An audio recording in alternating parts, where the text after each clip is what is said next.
이번 영상에서는 데이터를 압축해 핵심만 뽑아내고 다시 원래 모습으로 복원하는 딥러닝 기반 인공지능 모델인 오토인코더에 대해 알아보겠습니다. 오토인코더의 개념을 예시를 통해 알아보겠습니다. 한 권의 책이 있다고 가정해 봅시다. 이 책을 몇 페이지로 요약했을 때 그 요약이 원본의 핵심 내용을 잘 담고 있다면 이 요약을 바탕으로 다시 복원한 책은 원본과 매우 유사할 것입니다. 반대로 요약이 부실하거나 중요한 내용이 빠져 있다면 복원된 책은 원본과 상당히 다를 수 있습니다. 이렇듯 오토인코더는 데이터를 효율적으로 요약 압축하고 이를 바탕으로 원래 데이터를 최대한 비슷하게 복원하도록 학습하는 딥러닝 모델입니다. 데이터를 압축하는 방법에는 주성분 분석도 있습니다. PCA는 대용량 데이터셋의 차원을 줄이기 위해 널리 사용되는 대표적인 비지도 학습 기법입니다.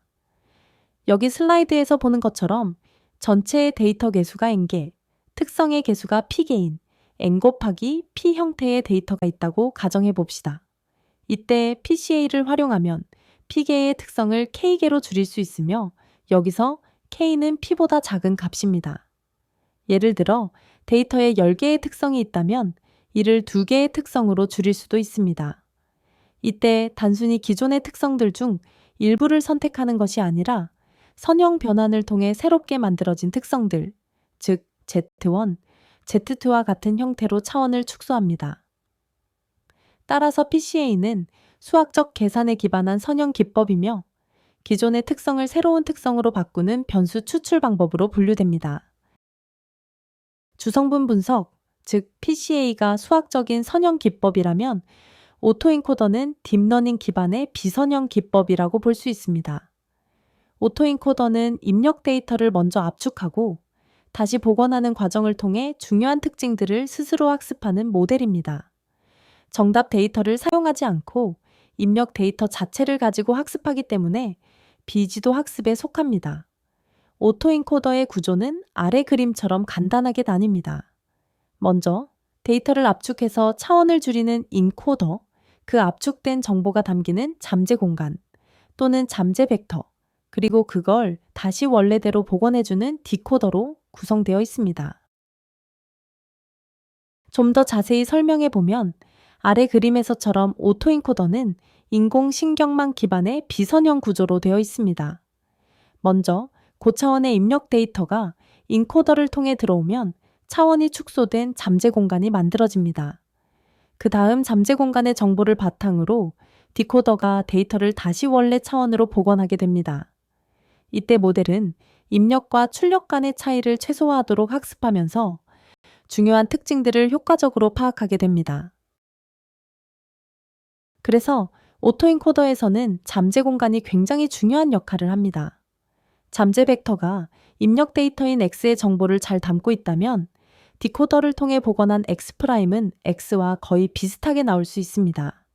즉, 오토인코더는 입력 데이터의 핵심적인 특성들을 비선형적으로 압축해서 잠재 벡터를 만들고 이 잠재 벡터는 입력이 정상 데이터일 경우 잠재 공간 안에서 비슷한 분포나 군집에 모이게 됩니다. 하지만 비정상 데이터가 들어오면 다른 분포나 이상한 위치에 나타나기 때문에 이걸 활용해서 이상치 탐지, 추천 시스템, 노이즈 제거 같은 데 활용될 수 있습니다. 그리고 오토인코더는 이상치 탐지에도 활용할 수 있습니다. 예를 들어 아래 그림처럼 3개의 입력값 X가 오토인코더에 들어가고 그 결과로 3개의 출력값 X'이 나온다고 가정해 보겠습니다. 이때 각 입력값과 출력값의 차이를 제곱해서 합을 구하면 그 오차가 얼마나 큰지 알 수 있습니다. 이 오차가 미리 정해둔 인계값보다 크면 해당 데이터는 정상적이지 않다, 즉 이상치라고 판단할 수 있습니다. 여기서는 임계값을 5로 설정했는데 세 번째 데이터의 오차가 6으로 2보다 크기 때문에 이상치로 간주할 수 있습니다.